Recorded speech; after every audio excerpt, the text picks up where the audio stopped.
দুজনের প্রতিনিধি পরবর্তীতে আরেকজন ঢুকিয়েছে, আর বিভিন্ন দূতাবাসের প্রেসক্রিপশনে এই এনজিও মার্কা সরকার গঠন করেছে। এই জবাব এই ছাত্র নেতাদেরকে দিতে হবে। যদিও তারা এখন আর ছাত্র নেতা নাই, তারা এখন জাতীয় রাজনৈতিক দল এনসিপির নেতা হয়ে গিয়েছেন, নাপা নাগরিক পার্টি। কাজেই এই নাপার নেতাদেরকে দিতে হবে তারা কেন জাতীয় সরকার গঠন করেন নাই।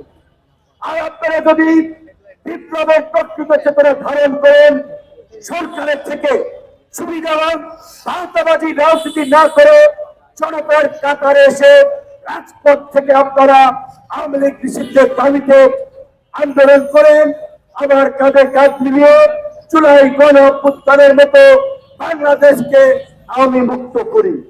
কিন্তু ক্ষমতার চেয়ার, বড়ই মহব্বতের চেয়ার, বড়ই ভালো লাগার চেয়ার, একবার এখানে বসলে আর কেউ ছাড়তে চায় না। সেই লঙ্কায় যায় সেই রাবণ হয়। আপনারা দেখেছেন ছাত্র নেতৃবৃন্দের মধ্যে নিয়োগ, তদবির, ঠিকাদারি, বিভিন্ন প্রতিষ্ঠানকে দেওয়া, এমনকি তারা এখন সরকারের যে স্থানীয় সরকার সেই প্রশাসন